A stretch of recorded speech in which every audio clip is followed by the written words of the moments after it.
Ako si Maria at ito ang aking kwento.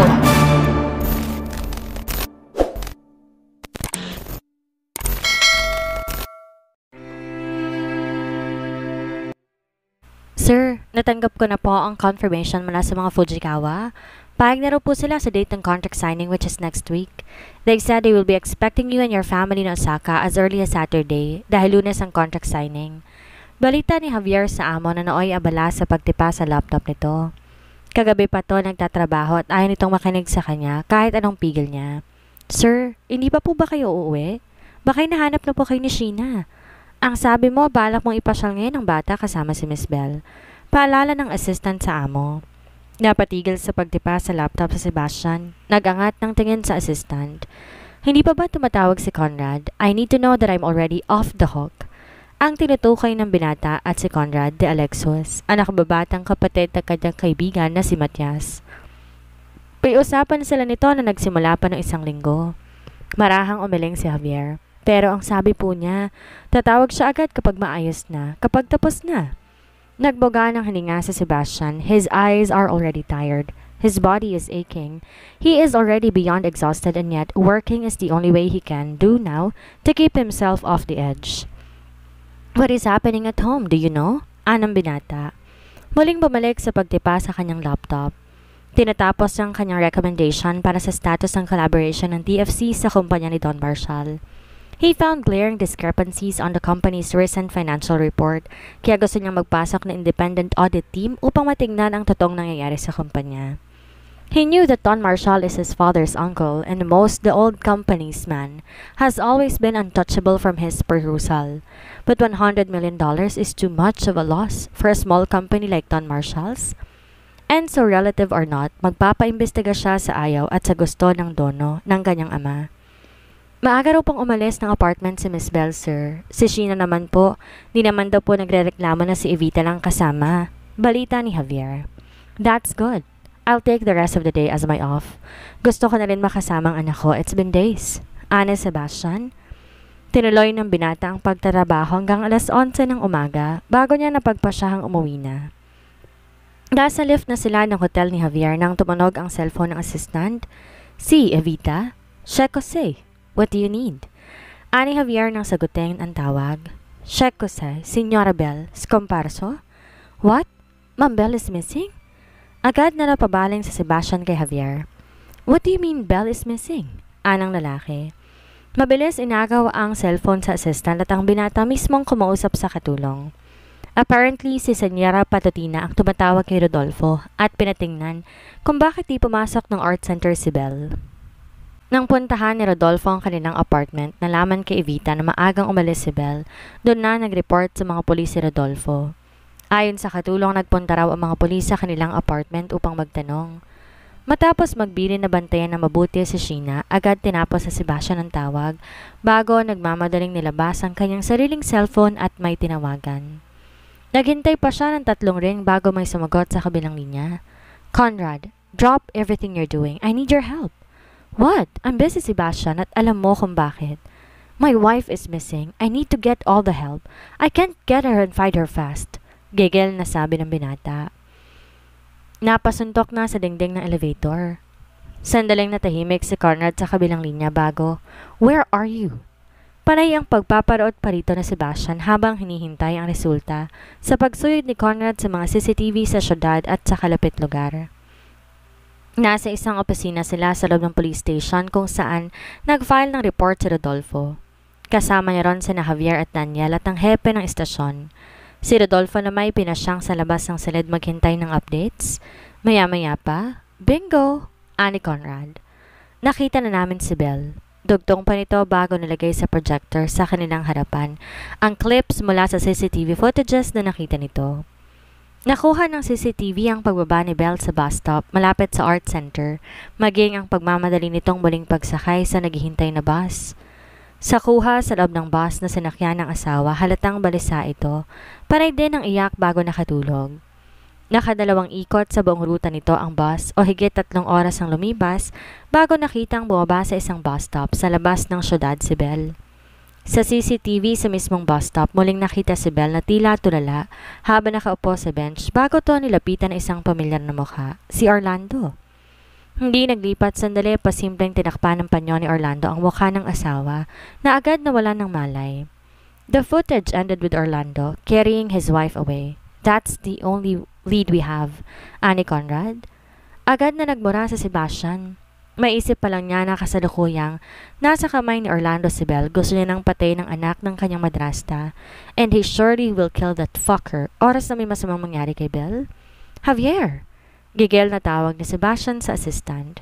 Where is Papa and Evangeline? Nasa hotel pa rin po, malapit lang dito. Di na nag-aaksaya pa ng oras si Sebastian. Nagmamadaling lumabas ng presinto, pinuntahan ng ama at ang madrasta. Where is your son? Tanong agad ng binata kay Evangeline nang marating niya ang kinaroroonan nito at ng ama. How dare you barge in like that? Wala ka talagang modo. Saway ni Alejandro sa anak, subalit hindi yon pinansin ni Sebastian. Hinawakan ng kamay ni Evangeline. Call your son right now before I break your hand, Evangeline. Sebastian? Si Alejandro, sinubukang iligtas ang asawa sa galit na anak, subalit tumarang dito si Javier. I said call your son right now. Pag-uulit na Sebastian. Nagkumahog si Evangeline na gawin ang gusto ni Sebastian. Ilang sandali pa nagre-ring na ang cellphone ng anak. Nagkamalay si Belle dahil sa kakaibang init na kanyang nararamdaman. Sinubukan magmulat subalit bigo siya. Tila siya lasing at walang lakas na gawin ang kanyang nais. Maya-maya pa naramdaman niyang paghalik ng kusino man sa kanyang labi. Gusto niyang umiwas subalit lalong tumindi ang init na lumukob sa kanya. It was as if she needed that kiss and more to make her feel better. Subalit hindi dapat, may asawa siya. Hindi siya dapat. Lumalim ang halik at wala sa sariling napaungol. The kiss was sending relief to her aching core. Sino bang? Natilihan ng dalaga nang maalala ang lalaking nakita niyang mula sa bus stop kanina. No, hindi. May asawa siya. Hindi maaari ang nais nito. Sinubukang muling manlaban ni Belle, subalit nakaramdam siya ng pagdurok ng kung ano sa kanyang hita na lalo pang nagpahina sa kanya.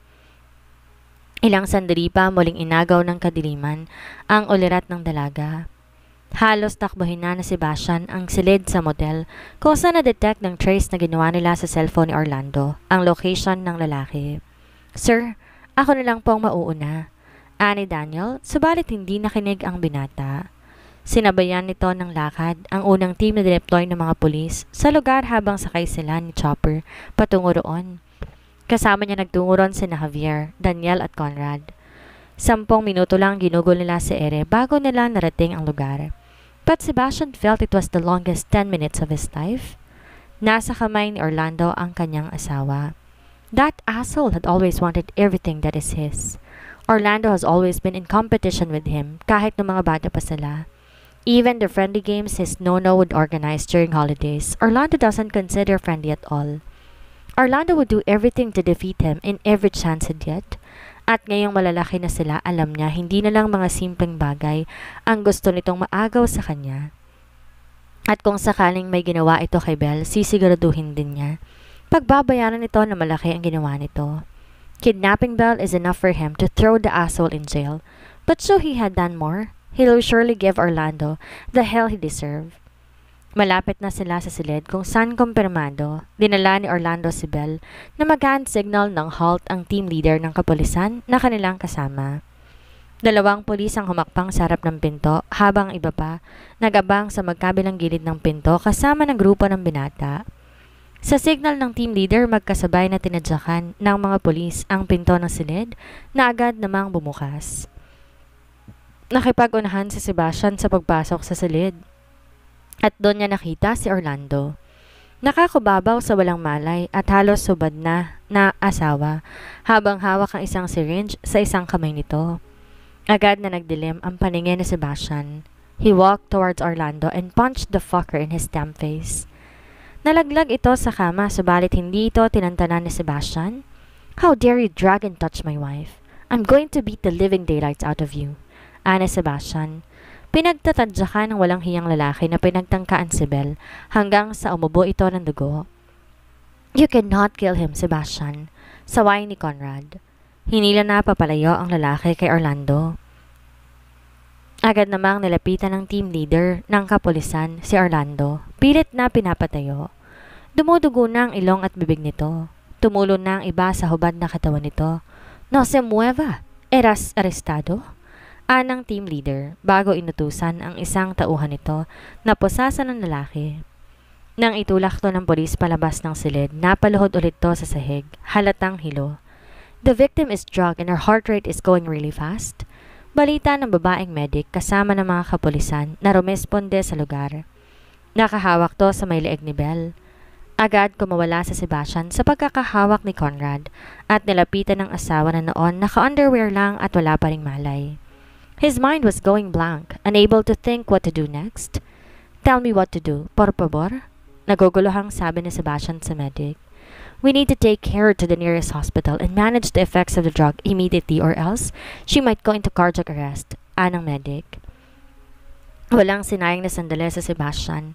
Agad binalot ng kumot ang asawa bago to pinangko palabas ng silid. Parang sasabog ang dibdib ng binata ng mga oras na yon. Nahahati ang kanyang damdamin sa puot at pag-aalala. Puot para kay Orlando, pag-aalala naman para kay Belle. Pagdating sa ambulansya, maingat na nilapag na Sebastian ng asawa sa gurney bago nagbilin kay Daniel. Make sure Orlando will not get away. They wanted hell. I will surely give it to them and more. Anang binata bago sumakay sa ambulansya. Magiging ligtas din si Belle. This is all your son's fault. When my plan fails, I will surely take it on you. Gigil na sabi ni Alejandro kay Evelina habang inis na nag-iempake ng kanilang mga gamit. Kailangan nilang makaalis agad ng Barcelona at the soonest possible time. Sebastian is beside himself nang sumugod ito doon at hinahanap si Orlando. At matindi ang hinala ng lalaki na kapag nahuli ni Sebastian si Orlando, he will make a big move on him too. Orlando will not do that. He will not hurt Sebastian's wife. Ani Evangeline, panay ang hikbi habang iniempake ang sarili nitong mga gamit. Agad nagpantig ang tenga ni Alejandro sa sinabi ng asawa. Hinarap niya ito at marahas na hinawakan sa leeg. Agad naman tong pinanlakan ng mga mata. Alejandro, amor, kandaotal na sabi pa nito. Subalit lalo lamang humigpit ang hawak ng lalaki sa leeg ng asawa. Your son is evil, Evangeline, and he is capable of anything evil, even more that you could ever imagine. Comprende, Laputana? Gigil naman na sabi ni Alejandro. Alanganing tumango si Evangeline, bakas ang takot sa mukha. Pagkatapos ay marahas na binitawan ni Alejandro ang asawa na tumba sa kama. Impit na humikbi ang babae, hinawakan ang nasaktang leeg. Pack your things faster and don't talk anymore. Utos ni Alejandro sa asawa na agad namang tumalima. Maya-maya pa tumunog ang telepono ni Alejandro. Zio! Anito nang sagutin ang tawag. Yes, we're still packing. Yes, we can make it to the airport in under an hour. Alright, see you in Thailand. Anang lalaki bago pinutol ang tawag at bumalik sa ginagawa. Di pa rin mapigilan ni Leonardo ang magngit-ngit. Di niya akalaing he would be forced to live a life like a fugitive gayong siya. Siya ang anak ni Don Fausto, Carpio at wala ng iba. Hindi niya kayang banggain sa Sebastian ngayon kung may balak man itong gawin sa kanya. Kailangan magtago ni Alejandro at mag-isip ng kanyang susunod na gagawin at sigurado siyang pagbalik niya mababawi rin niya ang nararapat na para sa kanya. Nasa ganoong pag-iisip si Alejandro nang tumunog ang buzzer sa front door ng hotel suite. Agad yon tinignan ni Evangeline at pagbalik nito may inabot ulit itong sulat sa kanya. Di pa man alam na agad ni Alejandro na mula ulit yon sa misteryosong nananakot sa kanya na akala niya inaayos niya na dahil nang humingi ito ng $250,000. Noong huling sulat nito ay nagbigay naman siya kahit labag sa utos ng kanyang tiyuhin. He just wanted his mysterious enemy to shut up so that he could focus on one thing, take back everything that he's supposed to inherit from Don Fausto. The plan was simple. Had Orlando followed Sebastian's wife and at that proper time, they would take her in exchange of everything he wanted. But Orlando just had to ruin everything. Niwala pa siyang inuutos dito'y kumilos na ito na mag-isa. And now his mystery enemy is still after him asking for more. Nagmumurang hinagis ni Alejandro ang sulat. Maya-maya pa'y marahas bumukas ang pinto ng kanilang silid at pumasok ang mga pulis surrounding him in an instant.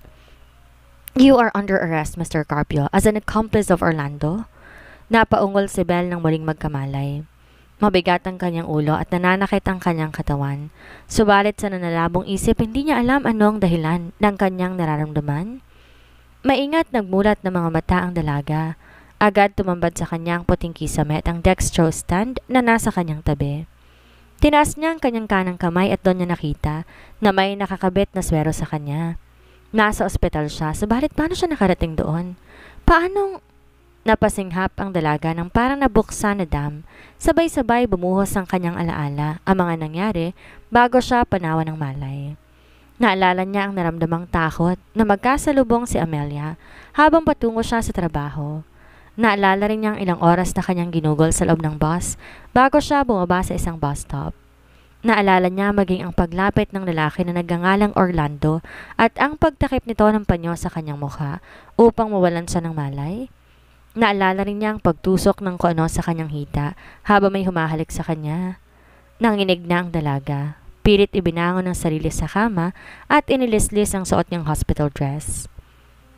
Noon niya nakita ang malaking pasa sa kanyang hita sa parte kung saan niya naramdaman ang pagtusok ng kung ano bago siya nawala ng ulirat. Humikbi na si Belle, lalong naguluhan. Was she raped?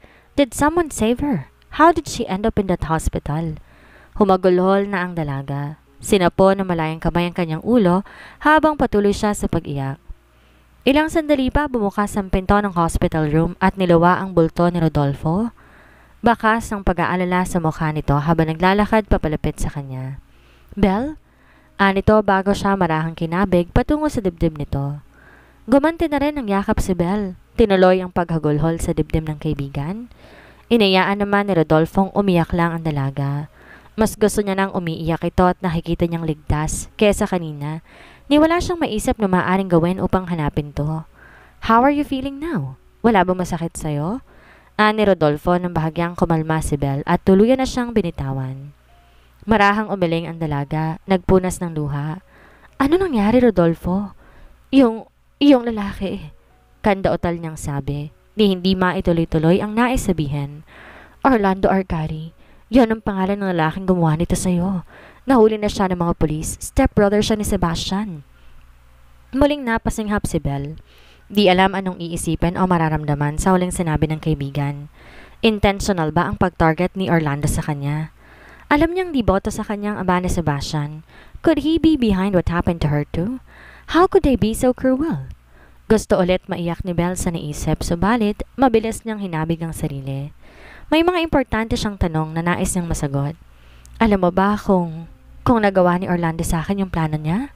Anang dalaga sa garalgal na tinig. Umiling si Rodolfo. Police came before he could. Hindi tinuloy ni Rodolfo ang nais sabihin. Hinawakan ng kamay ng kaibigan. Ligtas ka na, Belle. Huwag ka nang mag-aalala. Tumango-tango si Belle at para pa siyang nabunutan ng tinik sa dibdib sa sinabi ng kaibigan. Si Sheena. Kamusta siya?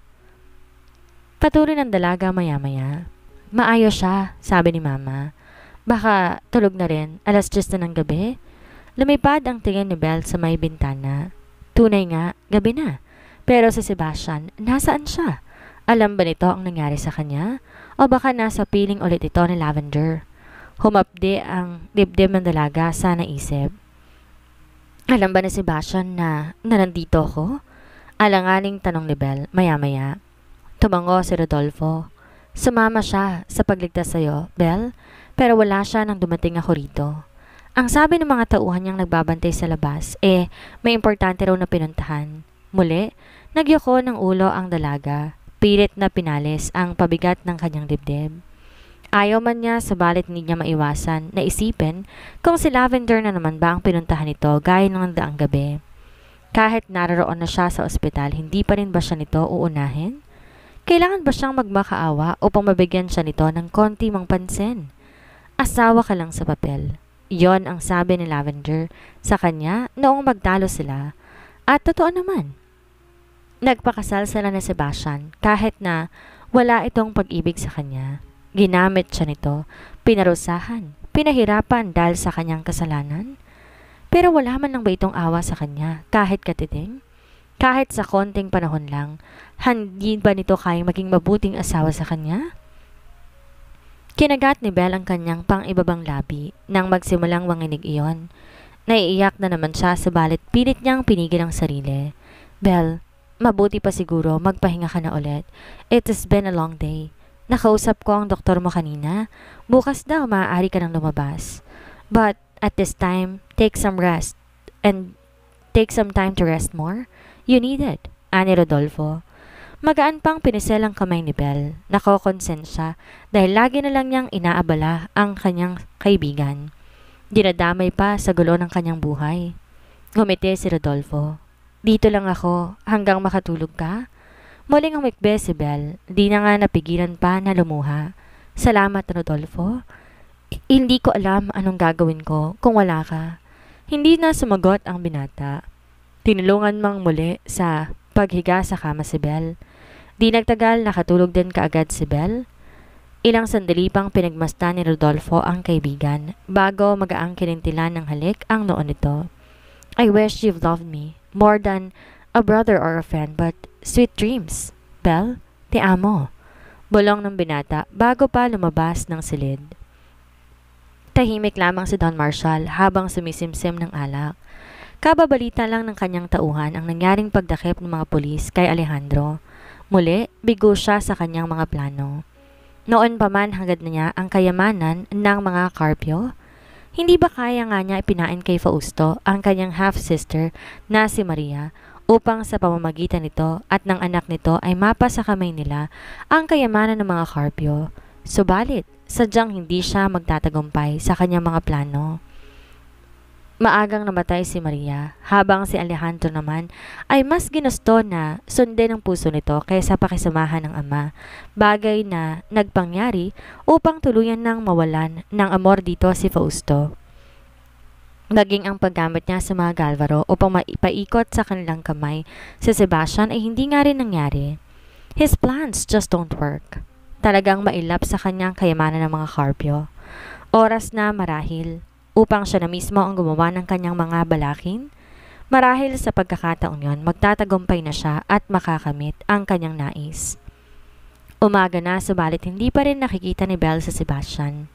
Si Javier ang dumating at sinabi na ito ang kasama niya sa pag-uwi dahil nagsabi ng kanyang attending doctor na maaari na nga siyang umuwi. Matapos makapagbihis ng damit pa uwi, naglakad si Belle patungo sa bintana ng kanyang hospital room. Mula doon, tanaw niya ang kabuuan ng syudad. She used to be amazed by the view, subalit, sa mga nakarang araw, hindi niya na makita ang ganda ng lugar. She felt the place has turned into one big prison for her, lalo pat muli silang nakita ni Amelia. Napapaisip siya kung mananatili pa ba siya doon or muling aalis patungo sa lugar na ligtas siya at si Sheena. Sa lugar na hindi siya hinahabol ng kanyang nakaraan at mga kasalanan. Sa lugar na malayo sa kanyang mga nakasanayan. Agad lumingon si Belle nang umingit pabukas ang pinto ng silid. Humakbang na si Javier papasok na may alanganing ngiti sa labi. Tapos ko nang bayaran ng bills dito sa ospital, Miss Belle.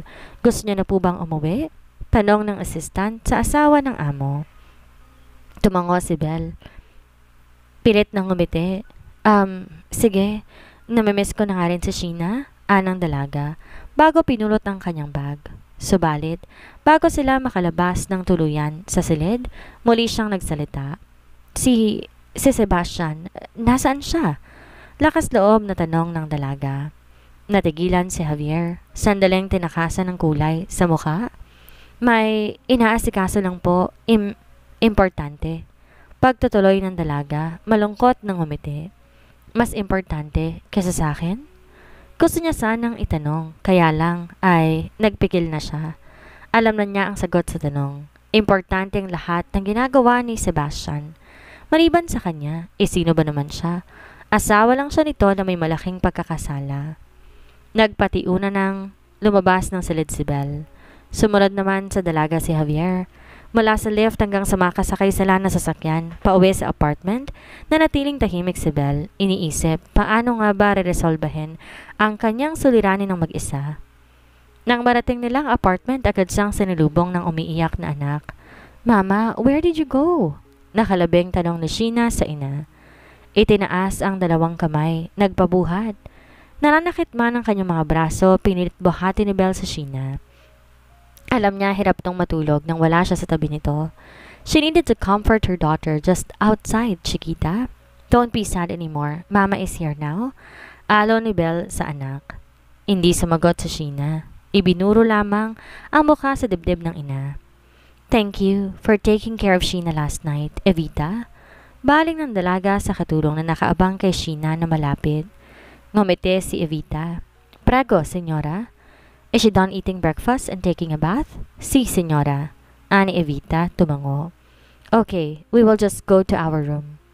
Ani Belle at nagsimula ng humakbang patungo sa kanilang silid ng anak. Subalit muling pumihit paharap kay Javier nang may naalala. Uuwi ba ngayong tanghali si Sebastian? Kumurap si Javier. Bahagyang umiling. Hindi ko po sigurado, Miss Belle, kasi may... Never mind then. Hihintayin ko na lang siyang umuwi sa amin kapag natapos niya na ang ginagawa niyang mga importante. Annabelle, pinagdiinan pa ang huling salita bago tuloy ang dumiretso sa silid nilang mag-ina. Agad na ini-on ni Belle ang TV at nilipat sa channel na paborito ni Sheena. Siya naman dumiretso na sa banyo at ini-on ang shower. Ilang minuto na siyang nasa ilalim ng dutsa subalit tila wala siyang lakas na kumilos. Magulo ang kanyang isip at puno ng kaba ang kanyang dibdib. Nasa Barcelona si Amelia. Sooner or later, he would tell Robert and Dane her whereabouts just like the way they chased her out of Macau and Hong Kong noong mga unang linggo matapos niyang umalis ng Pilipinas.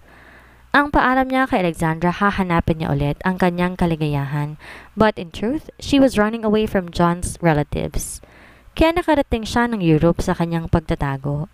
At ngayong nalaman na ni Amelia na naroon siya sa Barcelona, she doesn't feel safe for her and Sheena anymore. Di na niya alam ang kanyang gagawin. Alam niya, kailangan niyang sabihin ang bagay na yon kay Sebastian. Niwala itong oras makinig kahit sa mga paliwanag niya. Sumandal sa dingding ng bathroom si Belle at doon muling umiyak. Siguro parusa yun sa kanya ng tadhana. Siya ang dahilan ng pagkawala ng kanyang Kuya Junior at ni John. Siguro hindi na siya magkakaroon pa ng mapayapang buhay dahil sa kanyang mga kasalanan. She will never be at peace because she has so many sins. Pero si Sheena, her daughter doesn't deserve to live that kind of life. Gusto niyang mabuhay ng matiwasay ang kanyang anak. Subalit sa sitwasyon niya ngayon, paano? Pumikit si Belle, muling lumuha. Pilit na nagdasal na bigyan siya ng Diyos ng gabay upang magawa niya ang tamang solusyon para kay Sheena. And she can only think of one thing, ang kausapin si Sebastian. Kaya nitong puntahan sa kung saan man to naroon, kahit ipagtabuyan pa siya nito, titiisin niya. Masabi lamang niya ang kanyang pakay. Dahil hindi na siya makapaghintay pa. When it comes to her daughter's safety, she does not want to take her chances. Sheena will always be her top priority. Mabilis kumilos si Belle, naligo at nagbihis ng bagong damit. Paglabas ni Belle ng kanilang silid, wala na ulit si Javier sa apartment. Ang sabi ng mga nagbabantay sa kanila. Bumalik daw to sa opisina ni Sebastian at alam niya ang opisina na tinutukoy ng tauhan sa temporary office na Sebastian sa isang hotel suite kung saan din niya ito pinuntahan nung sinabi niya rito ang tungkol kay Sheena sa unang pagkakataon. Pasimpleng umalis ng apartment si Belle. Nagdahilan na bababa sa sarili niyang apartment sa third floor ng building upang hindi siya sundan ng mga nagbabantay sa kanilang mag-ina. Dumaan siya sa fire exit ng building at mula roon, pumaras siya ng taxi patungo sa opisina ni Sebastian. Tanghaling tapat at sigurado siya may maiiwang tauhan ng asawa roon na po pwede niyang pagtanungan. Subalit pagdating niya roon, walang security team na nakabantay sa labas ng silid. Bagay na labis niyang ipinagtaka. Subalit tumuloy ang dalaga, kumatok sa pinto ng silid nang marating niya iyon. Maya-maya pa, bumukas ang pinto at niluwa ang bulto ni Lavender. Nakaroba lamang ito, halatang bagong ligo. Ngumisi ito nang makita siya. Kung nagpunta ka rito para kay Sebastian, nariligo pa siya. Kagigising lang kasi namin. You know he's in bed, right? Lumunok si Belle. Pilit pinatatag ang sarili, subalit hindi na niya kaya. She went here to ask for her husband's help. Hindi ang mahuli to sa akto at si Lavender pagkatapos sa mga itong gumawa ng milagro, buong magdamag. Nagtatakbo si Belle pabalik ng lift, panay ang patak ng luha. Maya-maya pa ay hinamig niyang sarili. Mabilis inilabas ang kanyang cellphone at tinawagan ang nag-iisang taong tanging makakatulong sa kanilang mag-ina. Nang may sumagot sa kanyang tawag sa kabilang linya, agad na nagsalita si Belle. Alexandra, kailangan ko ng tulong mo. Ngayon na.